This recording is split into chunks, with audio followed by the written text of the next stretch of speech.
right, so we're in section 3.3, and let's start with number 7. We know that the equation 1 minute equals 60 seconds is true. So is it also true that a half a minute equals 30 seconds? What do we do to both sides to produce an equivalent equation? Let's see, if I start out with 1 minute equals 60 seconds, how could I get to that half a minute? Well, it looks like I could divide both sides by 2, right? And if I divide both sides by 2, that will yield 1/2 a minute equals 30 seconds. So it looks like I divided both sides by 2. And on number 8, it says use the result of question 7 to fill in the blank, completing the description of our next tool for solving equations. Then use it to solve the equation and check your answer. So it looks like we can divide both sides of equation by the same number or expression, as long as that number or expression isn't 0. Well, in your calculator, take 60 divided by 0 and see what happens. Well, you're going to get an error. If you think about another reason why we can't divide anything by 0, this is saying what number times 0 would give us 60.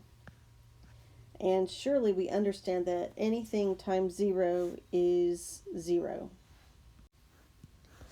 Alright, so let's go ahead and see what we have to do here. We have 5x equals 60. So this is saying 5 times x is 60. So to use this tool that we just developed, we're going to have to divide both sides by what? Well, what are they doing to x? They're multiplying it by 5. How do you undo multiply by 5? We divide by 5. Hopefully you see that 5 divided by 5 is equal to 1, and so 1 times x is x. And 60 divided by 5 is 12. Now they want us to check our solution by seeing if it makes the original equation true. Well, 5 times 12, is that equal to 60? And I think we can say that yes, it is. Turning to the next page, an equation stating that two ratios are equal is called a proportion. The equation we solved in question 5 can be written as a proportion if we write the percentage, 35%, in fraction form rather than decimal form. A procedure called cross-multiplying is often used to solve proportions. In this case, you multiply down one diagonal, giving you 100 times d, and multiplying up the other diagonal, giving you 360 times 35. This is shown in the diagram right there. Okay? Setting these two results equal to each other, the resulting equation is 100d equals 360 times 35, which you can solve using tool 2. Remember, tool 2 was you could divide both sides of the equation by the same thing. But then they said, why does it work? It says use tool 1 to multiply both sides of the original proportion by 100 times 360. Alright, so let me write the original proportion, and then I'll multiply both sides by 100 times 360. 100 times 360.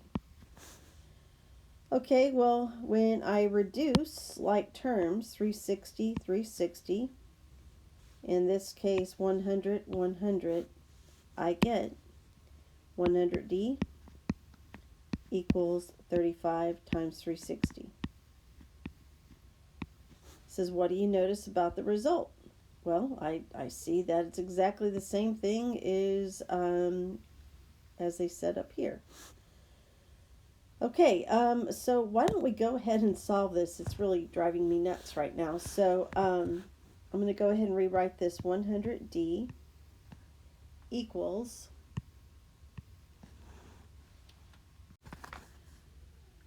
12,600. And then when we solve this by dividing both sides by 100, why do we do that? Well, what are they doing to the d? They're multiplying it by 100.